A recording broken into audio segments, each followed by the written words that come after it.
Run it up, then run it back. Run it up, then run it back. Run it up, run it back. Oh, hello, and happy Thursday morning. This is Run It Back on FanDuel TV. I'll introduce those of us who are present. Charania Stadium Insider, Lou Will rocking the sweet merch. And then the fourth member of our party who's once again on a golf course somewhere in America. Sir, you can't take a day for golf. You're taking a day tomorrow, Michelle. Buzz off. For a death, okay? Real life stuff, bro. Damn it. God, I'm gonna make him feel guilty right off the top of the show. I'm just kidding. I got no rebuttal on that one. What, I apologize and sorry about your loss. Are you playing with celebrities? Like, what is this golf tournament? So this is the Madison Country Club member guest tournament. So it's like their big fun tournament. So if you're a member here, you get to one time a year, you bring a guest, and there's all these different flights, all these prizes, and it's like just a sick event all weekend. It's the tournament I brought Travis to last year for Chileno Bay. This is I'm the guest for Madison Club, so it's just flip-flops. Oh, it's like a pay it forward for rich people. I love this Pretty for you. That's so nice. Okay, well, we do have some basketball, and we are happy that you're with us for the top of the show. We're going to start with a moment, a video that I think is hilarious. James Harden here. He passes it to Kawhi. He tries to block Kawhi. Yep, they're teammates, and it's kind of awesome. After the game, and by the way, they're up big here, but James Harden he was just trying to lighten the mood, he said, Lou. I'm gonna tell you the truth. He might as well attempt to block the shot because he was gonna be in the way anyways. Kawhi can't drive to the rim. He's supposed to fill the corner. That wasn't there. The spacing wasn't there. But this is fun. You know, like he mentioned in the post game, he's trying to bring a vibe to the team, trying to bring a certain energy. They were up 20 points. When this happened, this would be hilarious. This would be a hilarious clip if Kawhi makes this shot. Simple fact that he didn't, it puts it in a space of, well, what the hell was that? You know what I'm saying? I thought I was confused. Other than that, if he makes this shot, it's a hilarious clip. This is nothing. Too good a block. Chandler, what'd you think? Because you sent it on the thread this morning. We're like, what? Yeah, I can honestly say I've never seen something like this. It's funny also because it's James Harden, all the comments too. It's like, this dude doesn't even play defense against the other team. and now he's trying to guard his own teammate. But again, like Lou said, like James Harden said after the game, it shows that James Harden is happy. It shows that he's having fun. And obviously they're up 20. He clearly would never do this in a close game or a game of any sort of meeting. But like he said, he's trying to bring a vibe. He's loose, and he's happy. I've never seen someone do this on the court before, so I don't think this is an issue. Again, well, you got the Rajon Rondo and LeBron James clip where Rondo was supposed to throw him the lob. Yeah. He didn't throw it and ended up laying it up. But LeBron acted like he was gonna block it off the backboard. But he actually made that layup, so nobody ever talks about it. Yeah, it's true. But yeah, this was funny. I was flabbergasted. This was hilarious. Without sound, too, you're like, was a whistle blown? Like, what's going on? What was your takeaway? Well, I love that Kawhi Leonard seemed way caught off guard. Like, in real time, he was caught off guard. And I thought that made it even funnier. Like Lou said, to me, I found this funny. I found it humorous. They were up 20 points. If this was a close game, if it was a real threat of an opponent, which Portland, unfortunately, was not last night, has not been for the last few weeks. Fair. I don't think James Harden would do that, obviously. And this team has gone through somewhat of a funk, 7-8 since the All-Star break. And I think James Harden, he spoke about it the other day, like he taking the onus on himself as far as being a leader, being a guy that can bring some fun, some energy, and take this team out of that funk. And of course, I think he expected Kawhi Leonard to make that shot. I think if Kawhi Leonard did make that shot, this moment would be something we'd be talking about in a very, very positive way. It would be a funny moment, kind of like that LeBron-Rondo moment, would have lived on for years, something we still talk about. Unfortunately, he missed a shot, and it's going the other way. And I do think Kawhi Leonard, after the game, did take it with some humor. I also think the Trailblazers must have just been like a moment of, wait, what? Now I'm confused and don't know what's going on. Well, they should have had somebody doing it instead. Well, that's also fair. I was trying not to say that. But yeah, you're right. All right, so that was a fun, lighthearted moment, and the video's great.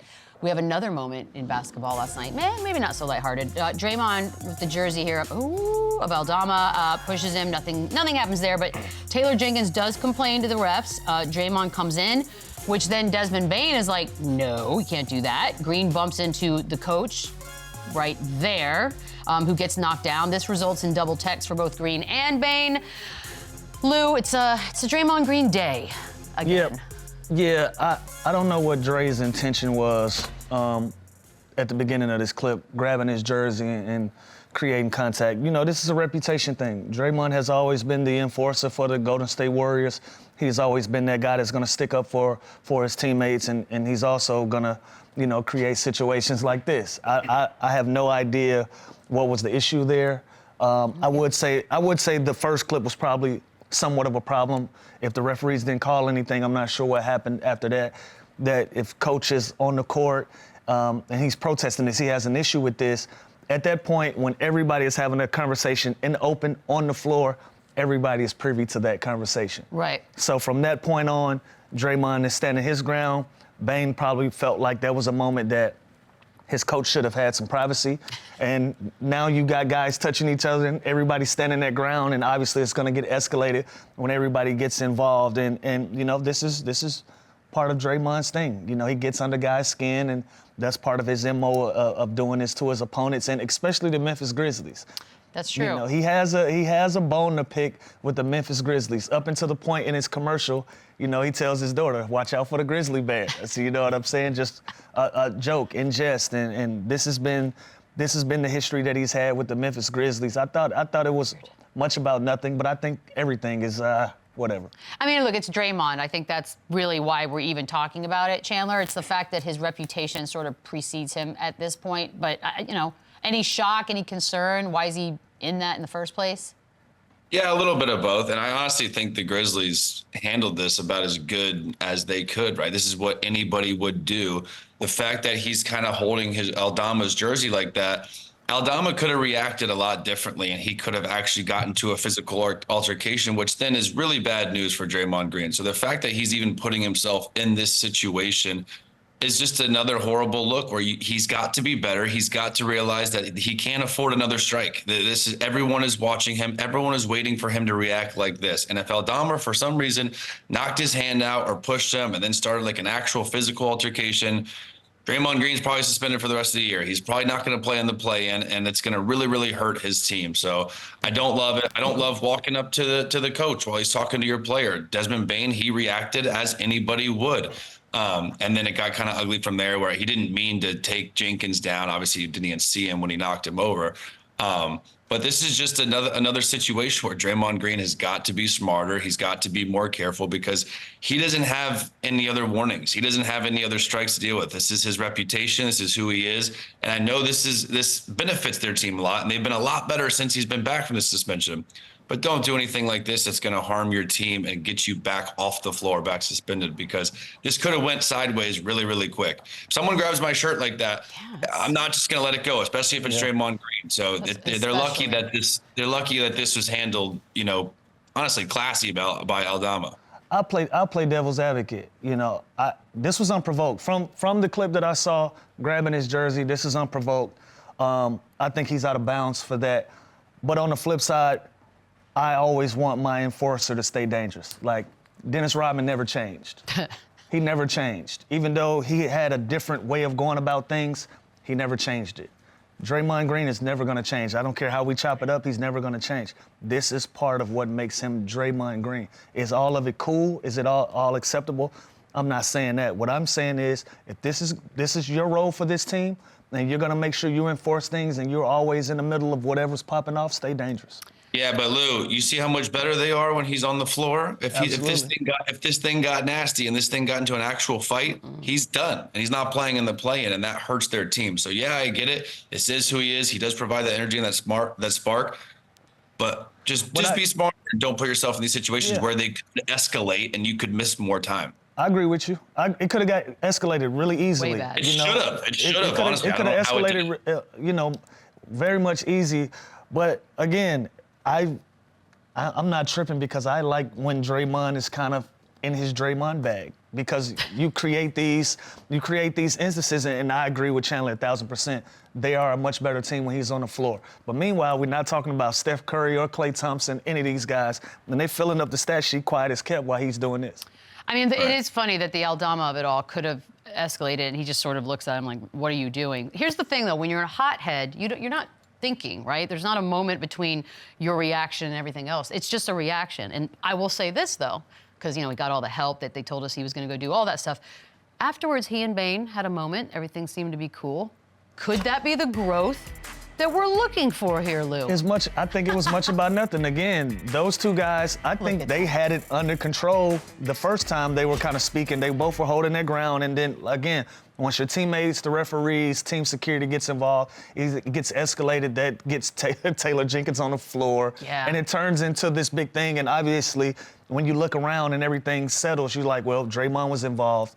That was the bad guy. And I'm saying he did start this. Of course he did. He definitely started it. But from that moment on, everything is fair game. If they're having a conversation on the floor, he's privy to that conversation just as much as everybody else. Aren't you glad you don't have to go chase down a suspension time today? I mean, thankfully.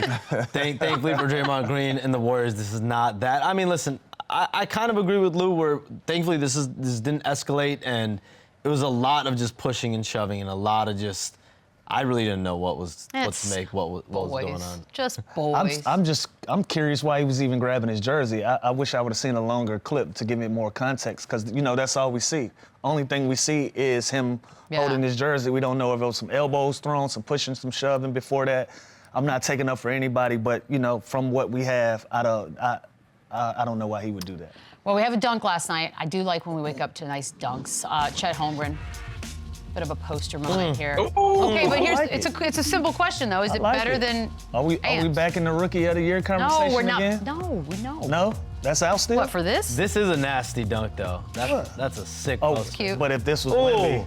Yeah, but Wemby's already got the award. It's the greatest dunk we've ever seen. No. He barely got off the ground. Wemby's already won the award. I don't. Get her, Lou. Get her, Lou. I just wanted to ask. Back, Chandler. I didn't ask anything about Rookie of the Year. I just want to know simply, was this better than Anthony Edwards' dunk? Absolutely not. No, this put nobody in concussion protocol. It wasn't better, but by the way, we're joking about Rookie of the Year. Who cares about this dunk? This man had 35 and 14 last night, too, and he looked good. In a meaningful game. In a meaningful game All with games a are meaningful. big win. You know what I mean? But this dunk was nasty, but nah, it wasn't Anthony Edwards nice. I do love that we're going to, everything from here on out. It's going to be compared to It Anthony was Edwards? before Anthony Edwards' dunk and after Anthony Edwards' He set a dunk. standard. That is where we are going to start standard. comparing everything. PAE. Pre-Anthony Edwards. Oh, there you go. I was like, whoa, what's pre? There we Okay, go. pre's fancy. I like way of it. doing that. I was just doing before.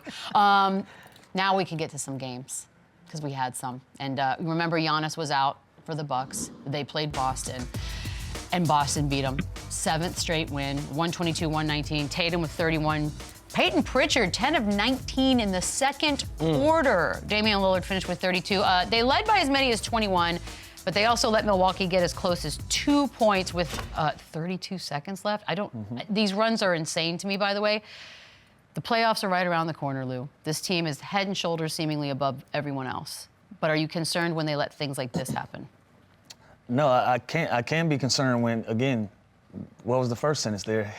Head and shoulders above everybody in the Eastern Conference, So I don't know. I think sometimes they take their foot off the gas because they have comfortable leads. Fair. And they think they have a lot of these games under the wraps already, and other teams are continuing to play through the buzzer. You got to give Milwaukee a lot of credit. They had guys playing really well.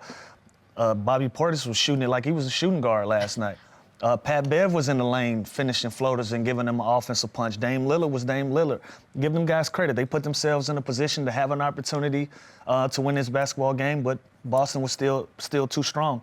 And give Peyton Pritchard a big shout out. Yeah. He was the reason that a lead was even built. That big time second quarter, he was making every play for like 6 minutes down that stretch for them.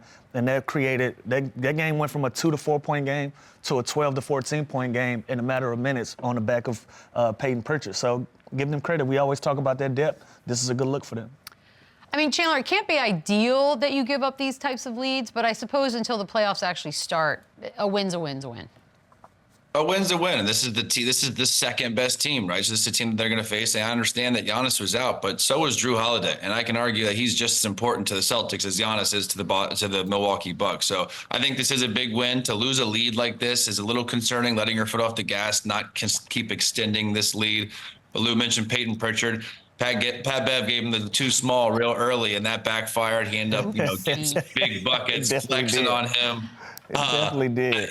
And we talk about their starting five as elite, which it is. It is probably the best, them and Denver starting five. But when you can go and you can get a 19 from Peyton Pritchard and you can get some production from like that outside of that starting five with Drew Holiday out, it makes this team even better because they can defend. We all know we're going to get with Tatum and Brown. And this was a big win. But I'll tell you this. They're the best team. They won 7 in a row. I think they're 11 games up on the Milwaukee Bucks. The gap's not that big. If they see each other in this fully loaded, fully healthy, it's going to be a hell of a series. I'll tell you that. It's not going to be a sweep. It's not going to be 5 games. This will be a competitive series in the playoffs because the Milwaukee Bucks have gotten a lot better. They're deep. Bobby Portis is playing like an absolute stud. And Chris Middleton again. Chris Middleton, 22, 6, and 6. He is a difference maker for this team. Efficient as well, 8 for 11 on shooting. Like, this is a quiet storm. This is going to be something that we're going to have to pay attention to.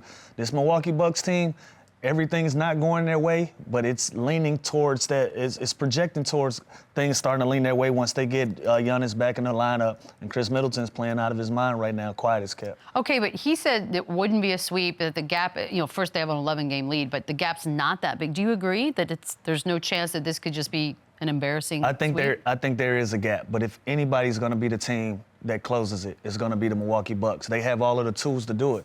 They got the depth, they got the star power. The only thing they're missing, they got to be more defensive-minded. I think that's what Doc Rivers is there for. True. Doc Rivers is going to put them in a position to be successful on the defensive end, or at least when there's guys on the floor. This is what he did for my career. He said, Lou, I don't expect you to be a knockdown. I don't expect you to be a lockdown defender, but I need you to be vocal. I need you to communicate, and you need to be in the right spots every single time at the right time. And that was clear to me. That was something that I needed from my coach to know what was expected of me on the defensive end. So if he can tie these loose ends up with the Milwaukee Bucks, if anybody's going to close that gap, it's going to be them. I don't know, Shams. I'm excited for the Eastern Conference. I mean, Western we already know is going to be crazy and awesome and fun, but we have scoops. We have scoops. We always have. Oh, wait, no, I want the music. Now we have scoops. Now it's official. The rookie, Thompson. Yeah, News. not great news. Asar Thompson, rookie for the Pistons, had a good year this year. 9 points, 6 rebounds, couple assists a game. He is out for the season with a blood clot, and this is something that he's now being treated for. The good news for him is he's beginning some on-court workouts, at least some conditioning work overall, but he's not going to have full-go basketball activities until after the season ends, into the summer, gradually progress him. Obviously, just tough news, and we wish for the best for him. That's like just a bummer for your first year in. Western Conference news, the sale of the Timberwolves. I see a lot going on around that. There's been a lot of speculation, and this process began in April 2021, where Mark Lowry, Alex Rodriguez bought the Timberwolves for $1.5 billion, but it was going to be done in installments of payments that had a March 27th deadline next week for the full $1.5 billion. There were $600 million that needed to be paid, and there was an investment group, Carlyle Group, that did not end up coming to fruition late in this game. So Mark Lowry, Alex Rodriguez find another group, Dial Capital Partners, that is now coming in and finishing off this financial backing for the Timberwolves, and they have closed the sale pending NBA league approval, Board of Governors approval. They've signed the documents, they've sent it to the league, sent it to Glenn Taylor. So Mark Lowry, Alex Rodriguez are ready to take over the Timberwolves officially as soon as the NBA approves it. That's a pretty nice place to be in the world when a $600 million loan falls through or investment, and you can go Life's get good. another one like that. Like, Life's good. I will say, ever place to since be. they took over, ever since they started getting back in the fold, you've seen a different Timberwolves vibe, different energy. They're trying to bring this big market type of feel to Minnesota. I think we're going to see some new arena plans potentially. There's a lot coming with that organization right now. Kind of fun. I see a lot of Alex Rodriguez, a lot of A-Rod, Shams. Heat, Cavs last night. Heat, look, I'm surprised they even had a team to put out there, but they did. No Bam, no Duncan Robinson, no Tyler Hero, no Donovan Mitchell for the Cavs, Evan Mobley, Max Strus. Didn't seem to matter, Preseason though, game. because Terry Rozier was here, and he had 24 points in the clutch. 107-104 win for Miami. Jimmy Butler with 30. Jared Allen had 25 points and 20 rebounds. But the 9 points that Rozier had in the final 124, that's got to feel good where you are in the season, how many games left, and you can look to him for that. Yeah, just a little note. I didn't realize that he was a Cleveland guy. So he made one shot, and I seen him going down the court saying, "This is my city, this is my city," and I was a little confused. And then post game, they said that he's a local high school star in the Cleveland area. So this was an emotional game for him, and the look that he gives the Miami Heat going into the postseason, he's a guy that can create a shot off the dribble. That a lot of guys, you take a Duncan Robinson, you take Strus in the pass, and all of these other guys, they needed somebody to create shots for him. Terry Rozier can create for himself, as you can see on these highlight clips. So he gives them another dynamic score. And every once in a while, on the defensive end, he'll take a marquee matchup. He's not scared to guard their best player. So that gives them depth on both ends of the court. Another guy, another scoring punch, and somebody else who's going to fit in the Heat culture and play some defense as well. Our half game behind the Pacers, Chandler. Chandler's still there? Chandler's still here with us, right? So there he is, buddy. We missed you so much. What did you make of Rozier's play last night? Well, this is exactly why they went and got him, right? He gives them that another ball handler, another scorer, especially in the absence of Tyler Hero. This is what he does. And I kind of like that. The Patty Mills pickup also is a little sneaky. I love that pickup. It just gives them another shooting guard. But Terry Rozier, he got off to a slow start when he got there, but you can see him starting to get his rhythm, starting to get comfortable, make big plays down the stretch when guys are out. And again, we talked about it. This was a battle of two teams that are extremely beaten up. And this is why I trust the Miami Heat more than the Cleveland Cavaliers. They've had it. Them fully healthy, I think they're landslide better than the Pacers, than the Magic, Philly without Joel Embiid. So I think they're in a good spot. If they can get guys back, get Hero, Bam, Duncan Robinson, Richardson. I mean, they're missing 4 or 5, role players that contribute every single night. So Jimmy Butler had a big game last night. He gave him 30 and 5 and 4. So Terry Rozier, this is exactly why they got him for these situations. He can take over a game. He can set up the offense. He can get to his mid-range. And you're starting to see him kind of get his confidence and him find his spots on the floor in a Miami Heat jersey. So if the Heat play the Cavs, you're taking Heat, no questions asked. No, it's going to be, it depends. Again, the Cavs are just as unhealthy. They got no Mobley. They got no Donovan Mitchell. That's not what she asked you, because you said you trust them more. If they're both fully healthy, I like the Miami Heat winning that series. That's bold. That is But bold. I like it. And I'll take a side bet on that. Look at the Cavs. Mobley, You heard me. Bruce. My guy Dean Wade is even out right now, and he's a Cooper. That is your guy. I want that bet. Yeah, But we all want that I'm bet. taking all bets this weekend, Lou. The Heat play the Cavs. JB Bickerstaff, you're my boy. I got the Heat. That is just disrespectful. We will take that bet. Shams will not. He's a professional, and he's going to remain such. Jared Tom's Allen, just by the way. texted me. He wants that bet, too. So Sean. He was it, and he was not. This was only his second career 25-point, 20-rebound game for Jared Allen. Granted, there's no Bam on the other side, but that's a hell of a performance. Listen, I don't care if you're at the YMCA. 25 and 20 is a 25 and 20. I don't care who is going to play that game. You got to give Jared Allen credit. Gives them a big time guy that's on the inside of there that's going to man that lane for them. And defensively, we talk about his offense all of the time, but he's just as important to Cleveland as a Rudy Gobert is to a Minnesota Timberwolves. In the postseason, that's going to be key, especially when you start talking about half-court basketball. So when Chandler says he likes the Miami Heat, I get it, because they have a history of always putting themselves in a position to beat teams in the playoffs. But Cleveland has shown it all year. Throughout all of the injuries that they've had, all of the adversity, they're still in one of the top spots. You can't really ignore that. And Jared Allen, give him a lot of credit. 20 and 25, big-time game. We'll take 20. Yeah, he mentioned the other day that he's underrated. He's not talked about enough. So we should talk about him, because the guy's averaging 16 and 11 on the season, too. He's having a great year. He's damn near an all-star last year, I believe, and this is a huge pickup for him. And he's honestly one of the most underrated players, just because we don't talk about him. And every night, no matter how many minutes he plays, he's productive. He's low maintenance. He doesn't talk. He doesn't care what he wears walking in the game. He's zero distraction. He just goes out there and he hoops and he's bouncy and he blocks shots and he's a walking double-double. So he is key to this team going forward. Him and Mobley, when they have both of them in the lineup, they're so big, they're so long.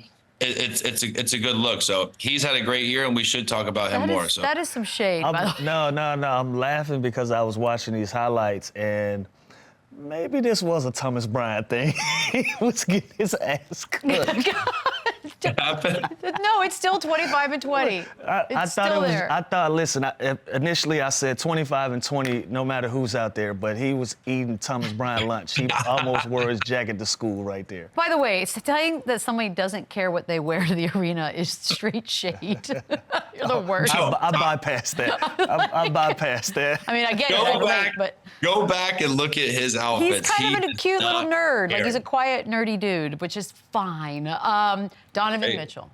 Do we know anything more? Yeah, there are two issues right now with Donovan Mitchell. One is he's got a nasal fracture that he had surgery on, and that's gonna, make him miss some time. But even bigger than that, he's got an ailing bone bruise in his knee. He had PRP injection in that knee. Then he comes back about a week later, and then he said over the weekend, "I just don't feel like myself. I don't feel like I'm getting by people, blowing by players like I'm used to. It is something I'm going to have to manage." And I'm told Donovan Mitchell is prioritizing the playoffs. He knows he has to get right. This team, we still haven't seen them consistently fully whole with Donovan Mitchell in the lineup. Evan Mobley's still out. Getting those two guys back, getting them healthy, they still need to gain that chemistry together. Hopefully the last stretch of the season, the last couple weeks, they'll be able to do that. I know. You don't want to waste the season. It's been a great season so far. All right, we're going to take a quick break. When we come back, Boogie Cousins joins the show. She known all over the map cause she make it clap. With a short on or the skin tight jeans, she get around. Get on my level. Get on my level. Get on my level. Get on my level. Marcus Cousins with the fork. That is remarkable. Too strong. Way too gone. Cousins. Oh, boy. Got it up and it's stuck. Get on my level. Get on my level. For my money, the blocks are always fun. All right, he's back. 4-time All-Star, 2-time All-NBA. Boogie Cousins is here today. We got a Kentucky show. I feel like we've sort of become a North Carolina, Kentucky show this week. I'm not mad at it, Boogie, but you did play a year there. You reached the Elite Eight. Today we officially start the madness, at least in my mind. What was your the biggest memory you have of that time? Man, I would say definitely around tournament time. That's when the most excitement happens throughout the year. The most, it's usually when the most unexpected things happen. It was plenty of times, down the stretch of our freshman year where, we were really tested. Things could have easily went the other way. My tip-in shot against Mississippi State in the SEC tournament was, one of the most memorable moments where, that could have easily went the other way for us. So that's something that sticks out. Just the different environments you play in during March Madness. During our year, I believe we were in Syracuse. So we ended up playing in the dome setting. So it was something that, we weren't accustomed to. The backdrop was, something that threw most of us off. Only real hoopers really know the difference between, that backdrop depth and just perception. Yeah, that depth perception. So, a lot of things came into play, but I would say the most memorable is definitely the SEC tournament. And DeMarcus, you were on that team with John Wall. I know how close you guys knew each other before even Kentucky. Tell me this, is it true he pranked you in high school and told you that he was going to Duke and then just hung up? Man, John's such an asshole, man. But yeah, we thought about teaming up, as youngsters, and he played a nice joke on me right the day before. John was, a super hype player coming out, so deservingly so. I don't want to say that in a disrespectful way, but deservingly so. So he was one of the last guys to announce. So, leading up, I thought we were on the same page. Well, at the time it was Memphis, actually, before Cal left. But Cal ended up leaving to go to Kentucky, so I automatically followed. And John was one of the last guys to announce where he would go, So he called me right before the announcement, like, yo, I'm going to go to Duke. And he just hung up. I'm like, yo. Worst prank ever. So I called the dude. I called him like 10 times, like, no answer. He finally texts back. This is how much an ass. So he texted me back, like, I'm just fucking with you. I'm coming to Kentucky, bro. It's like not thought out at all. It's the worst prank I've ever heard. Boogie, I can't think of a school that levels up. I mean, Kentucky has legendary alumni. What's your Mount Rushmore of Kentucky players? Man, oh my God! You just got 4 spots. That's tough. Bro. Are we talking like all time? No, or like forever, ever. Because listen, 4 can Wow. come out of y'all group alone. That's a tough one, dude. You give him a tough one. He's like, Oh my God! Because you gotta think old school. You gotta think the new school guys. I know. Oh, it's been so many dominant players who come through Kentucky, bro. you want to think about it? We'll get back at the end. By the way, just to put in perspective. Hopefully y'all just forget. No, we won't forget. But I'll tell you why it's unfair, Boogie, and you can throw it back at us. We asked Tyler Hansbrough his Mount Rushmore of annoying Duke players. That was a little bit easier for him to come up with. Sure. So you can probably do that as well, by the way. You're going back to Taiwan, the beer leopards. I love that, by the way. Your experience so far, I love the logo. What's it been like? Tell us some stories. Man, it's been amazing. Honestly, they treat me really well. I'm as I step into this next, stage in my career and things like that. I'm not done playing ball. I still love the game with, all my heart. So, I'm cool with experiencing different places and, different parts of the world. So, my experience in Taiwan has been incredible. The people there are incredible. They really love basketball. The fan support there is just unreal. And I get to do what I love to do, which is play ball. So I'm excited where I'm at. I'm learning about different cultures, things like that. The biggest thing I think I've learned is just realizing how much, talent is around the world. And, I was lucky enough to only experience the NBA early in my career. I didn't have to go overseas. I didn't have to, take the G League route and things like that. So, I was by default brainwashed to the point where I thought, the most elite talent in the world is specifically in the NBA. And that's just not the case in the reality of the situation. So my eyes have been open when it comes to just the high level of talent, all around the world playing this game. So, I'm appreciative of that part. And, I'm just enjoying the game. I'm gonna ride off in the sunset. I'm gonna ride till the wheels fall off. So, that's where I'm at right now. Are you hoping to make one last run to the NBA, or at this point, you want to play the sport that you love? Now, I really want to play the sport I love. I mean, obviously, if that opportunity ever comes about, that's something I would really, really, consider. But I'm also like so content and so happy in the space I'm in right now. Like, it's like probably the first time in my life where I actually, feel free and feel like a normal person. So I'm really enjoying that part of life. Just being able to be a father every day has been incredible. That's probably one of the hardest tasks I've ever, experienced, just waking up and being consistent on a daily basis. So, it's a challenge that, I've embraced and I'm really enjoying. So to answer that question, that's something I would really have to consider. But, like I said, I'm super content where I'm at in my life right now. DeMarcus, I'm sure you see the chatter, though. Every time, big man goes down, they always mention you as someone that could sign somewhere, and the speculation is always there online. I mean, how many teams do you feel like you could go and at least help improve, be a guy that supplies some depth for? Which team do you think needs Boogie the most? I think I can help, any team. If it's being in a, veteran leadership type of role, I got plenty of knowledge, and I'm willing to, drop knowledge to these youngsters. And on top of that, if it's a team that's really actually trying to play for something, I know my IQ and experience can help any team. I mean, when you look over the landscape of the league right now, that's probably one of the biggest things that I think is missing from the league. It has become a super young league, so the experience and the IQ of the game, isn't where it was or what we're accustomed to seeing in the past. And no knock to, any player or anything. That's just the times we're in. So when it just comes to experience and bringing that into any team, I think that's going to elevate any team in the NBA. We're going to do a little memory lane here because started your career 6.5 seasons in Sacramento, 6 different coaches, which is crazy to think about. Never more than 33 wins. When you look back at that chapter, what could have been different? Was there one piece that maybe had it been different, it would have gone a different way? I've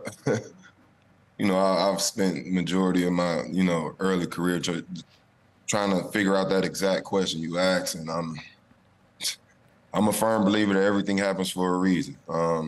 What's that reason? I'm still waiting to see. But I mean, that's just how sports go. It's not always about the talent. You know, sometimes it's the circumstances, sometimes it's the environment. Like, everybody isn't blessed with the best opportunity. But at the same time, it's an equal playing field when it comes to making the best of your situation. And that's all I try to do throughout, my time there. So, it's not much to really, say, I wish this could have happened, or if this was done better, it would have been, that's hypothetical and it doesn't really matter. So, I made the best of it, and I'm here now. So it's all good. Back in the day, you were traded to the Pelicans. You had that opportunity to share the front court with AD. He's averaging 24, 12, 2 blocks right now, but still facing so much criticism. Why do you think that is? Is that a personality thing? Is he too quiet? He doesn't defend himself ever? Why do you think he faced so much criticism still playing at a high level that he is?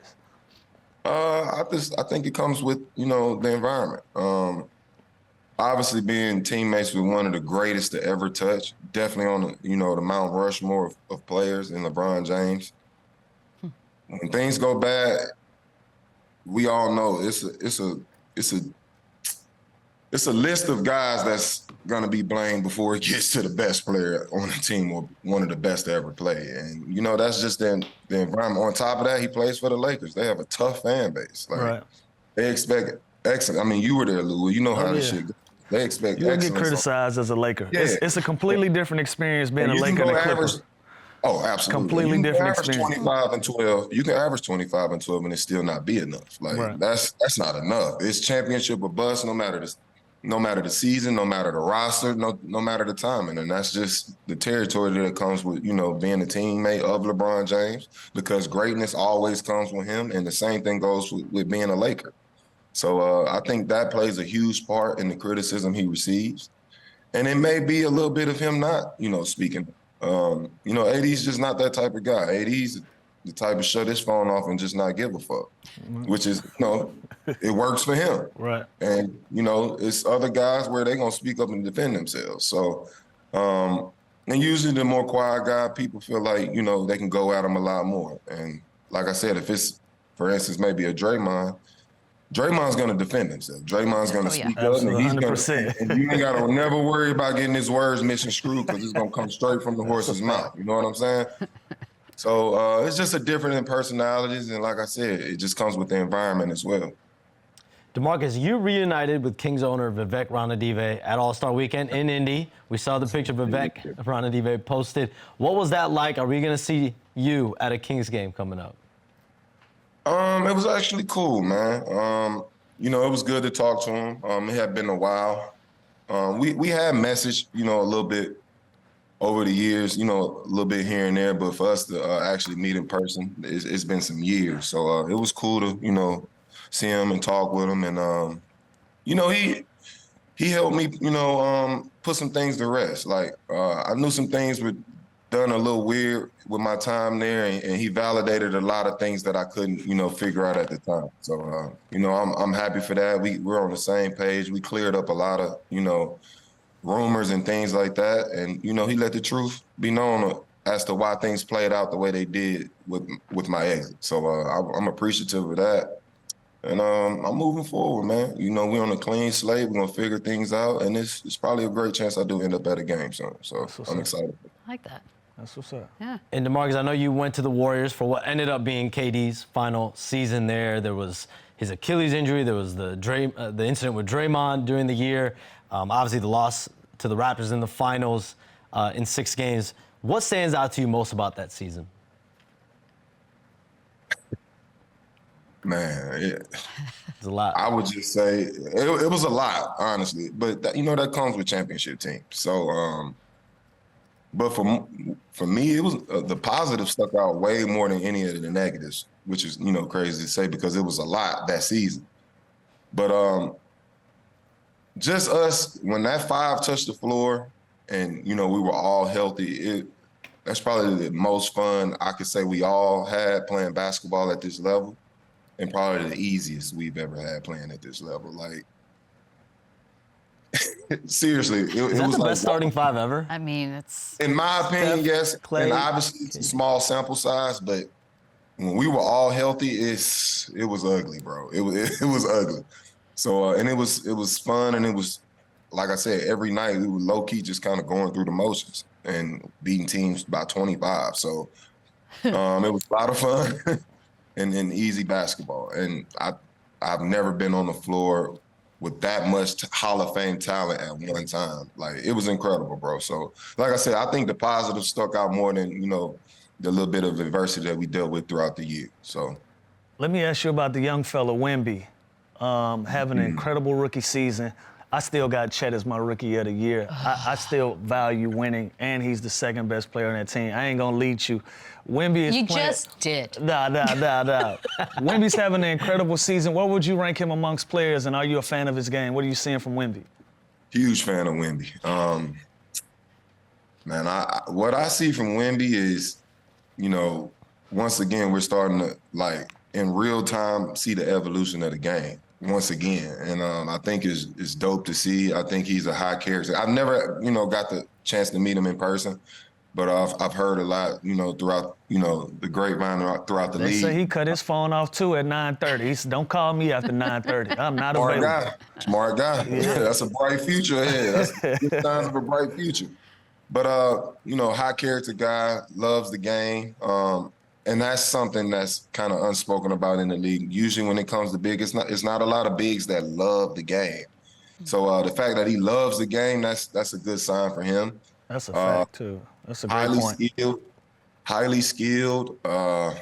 He has all the intangibles to sneak his way into that Mount Rushmore. So obviously he's still young in his career, but incredible talent. And I look forward to seeing how his career plays out. Boogie, we're up against the clock. We will get back to you on your Mount Rushmore. We're not going to forget. I will never forget. But we appreciate the time. Sure. We're going to take a quick Keep break. doing your thing over there, brother. Yep, best Appreciate of luck. Antoine Walker, when we come back, it is a Kentucky day. Antoine. Woo! We'll be back. Run it up, run it back, run it up, run it back, run it up, run it back, run it up, run it back, run it up. Last second shot, score, pull up on the block. Antoine Walker, what a shot by Antoine. Score. I mean, I'm not doing it perfectly well, but it's something. He is here, the 12-year vet. He's a champ. Antoine Walker joins us. That doesn't feel right when I'm doing it. Antoine, we just had Boogie Cousins on, so it kind of does feel like we're sponsored by Kentucky today, and I love it. You won the championship back in '96. A run like that, what is it like, especially when you're a young kid? Oh, it's unbelievable. I mean, for me, that year was special because we were predicted we was the number one seed to start the season. We took our early season loss that second game of the season. And then we ran off, I think, 27 straight. Sheesh. You guys can look that up. But we ran off like 26 straight right into the SEC tournament. And we ended up losing in the championship game at the SEC tournament. And then the rest was history. From there, we ended up winning 6 more and winning the title. Just a real special year. A team that was really, really close. We had 9 pros, I think, off that team, if I'm not mistaken. So to see everybody make it and be able to off one team is crazy. That's silly. Yeah, I think 9 of us made it off that team, but just in the way we won. I mean, and I don't want to be biased here, but I think we are arguably one of the best college teams ever, if not the best team. I think our margin of victory was like 24, 25 points a game. We really dominated and really shared the wealth, and everybody got rewarded for it. I mean, 9 pros off one. It's hard to make that argument. I need to ask about the jorts. That was a thing that actually happened. Kids may not know that, by the way. Denim jorts were played in. What happened here? And I saw that they do like a vintage release. Yeah. Oh, that's dope. Yeah. These will go crazy right now. They're back out, I saw. Did you like them then? Yeah. I mean, it was a little weird, especially especially the blue ones. But they were lightweight. They were so light. We had a huge Converse deal. So obviously Converse was trying to keep up with Nike and Adidas and making, some authentic things. But Coach really did a good job of giving us like our own like lane of, even with our sweatsuits. I think we had like 6 or 7 sweatsuits, which was probably unheard of at that time, of different type of Converse sweatsuits. The shoes were terrible. I have to admit it. We didn't have the best shoes in the world, but What you at this school, you know how it is. Just free, you gonna wear them, especially in college. We ain't got the deals that these guys got now. Hey, Coach said if you run out 25, 26 in a row, y'all can have as many jogging suits as y'all want. I don't care. Y'all can have every color if y'all want. Look good, feel good. I just asked Boogie, and I put his back against the wall. Your Kentucky Mount Rushmore, you got 4 spots. Who you going with? Oh, I'm gonna go Travis Ford at point. Rex Chapman. Okay. All right. Jamal Mashburn. Myself, and this is a toss-up, but I'm gonna go with AD. But you can. I was waiting for you to add somebody young in there. I was waiting for one of the young guys to get at it. They ain't played long enough, man. They reaped They a was lot one of and done. benefits. That's also. Yeah, I put Anthony Davis over there over Sam Bowie. I really wanted to put Sam Bowie. Yeah. Bowie was a dog. Then I ain't, you know what I mean? I got Kenny Walker still left. I put myself over Kenny Walker. Smart. So you gotta remember It's this. a lot. They said that the Travis Ford, the Kenny Walkers, obviously Sam Boys, they kind of started it. You know what I mean? Especially Travis Ford. I came in right after that group had started to turn Kentucky. They had to play under probation, so they didn't get a chance to reap their benefits. So we came in right after them and came right in and kind of took off. So I have a lot of respect for those guys. Antoine, you played for Rick Pitino at Kentucky, obviously, and then again in Boston for the Celtics. Why do you think it didn't work out for him in the NBA? Impatient. If you look at, especially my tenure, I probably played with 40, 50 guys in a 2.5-year span. Damn. You guys know that's impossible. Right. To build a team with guys going in and out the door like that. Look, we drafted Chauncey Billups, I think 3, and traded him after 40 games. I mean, it's just an impatient coach who wanted to win. He came from a situation where he was winning 80% of his games, probably 85%, and couldn't take losing, couldn't take the rebuilding process. And I think that's where the impatience lied at. You know, he had to rebuild that thing, continue to try to put pieces around myself, and we did a good job of drafting. I thought Chauncey and Ron Mercer were 2 great picks. He just didn't let it play out. We won like 38 games that year after my rookie year, only winning 15, and coach wanted more than that. And he came in and just kind of cleaned house. Every other day, it seemed like somebody new was coming in the locker room. That's so. By the way, he has not calmed at all in his old age. It's still going. Let's talk the Celtics for a second. Best record in the league. We were talking earlier about the gap between them and the Bucks right now, or really anyone else in the league. In your opinion, who's close? And if they don't win it all, are you counting this as a failure?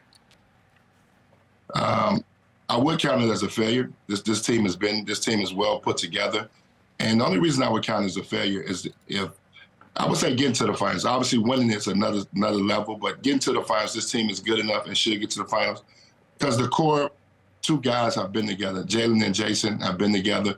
They know how to play together. They know how to feed off each other. They've added some great ingredients around them. When you think about Holiday and Porzingis around them, so they got everything in front of them. Joe Mazzulla has another year of experience. You got another guy, Sam Cassell, on the bench, assistant coach. All the stars are alive for them to win it all. You know, hopefully they can stay healthy to finish out this season. They're going to have home court advantage throughout the playoffs. So it is a lot of pressure. They did everything they're supposed to do. They dominated this season, put themselves in position by having home court advantage. And now it's time to get a title. These are 2 young stars. Well, obviously Jalen has got his max deal. Jason's coming up next summer. And then you're going to possibly have $700 million put into 2 guys. You're trying to win championships when you got those type of guys right there. And they're in their prime. And they should both. I think Jalen played well in the finals, but Jason wasn't great the last time he was in the finals against Golden State. He should have a chip on his shoulder. I just like where they're at. I think they're in perfect position. I like the way the guys are fit in to make a deep run and to win it all. Jason Tatum takes some heat sometimes for his clutch play, like this season, 95 minutes of clutch time play. He's shooting 32% from the field. Antoine, do you feel like he deserves the criticism? Do you feel like he deserves the critique? Yeah, of course. He's a star now. I mean, he's a guy that you rely on to deliver for you at the end of games. He's got to be clutch. This is nothing different from any other superstar that's been in this league. So you got to deliver when it counts, and that's what separates yourself. That's when you start to become an all-star, to go into being a Hall of Fame player, is to be able to make clutch shots, make great plays down the stretch. And you got to think these guys, to be so young, they've had such a lot of early success. And now they're coming into their prime. So I expect them to play well. I expect them to make those shots and make winning plays. It ain't necessarily sometimes about making a shot. It may be making the right pass or making the right play. And I believe those guys are primed and ready for that. Antoine, we appreciate the time. Best of luck to Kentucky in this one. Lou, do you have Kentucky winning it all real quick? I do not. Okay, I just wanted to make sure you didn't lie because you were on the line. Do you have Kentucky winning it all? Of course. Okay, good. I got my fingers crossed. I know how that works. Honestly, though, not to be biased, I like where we got seated. I like the way we got to go. I don't want to go through Pittsburgh, which we could have been a little bit closer to Kentucky, but I still like this group. Perfect. I like this group. Perfect. It's going to be fun. It's like the best time of the year. We appreciate it. We are also done here on a Thursday. Lou is antsy and wants to get up and run away. Can you feel it? Do you fill out a bracket? This year is the first year in like years I'm not. Though. What? So yeah. Shams. Yeah, it's late entry for me. I don't know if I'm gonna do it. You got like 20 minutes. That's going to do it. Lou, for us. I'm open. Be back tomorrow. Oh God, bad. Who saw that? Did we say? Yo. Run it up, then run it back, yeah. Run it up, run it back like a running back. She known all over the map 'cause she make it.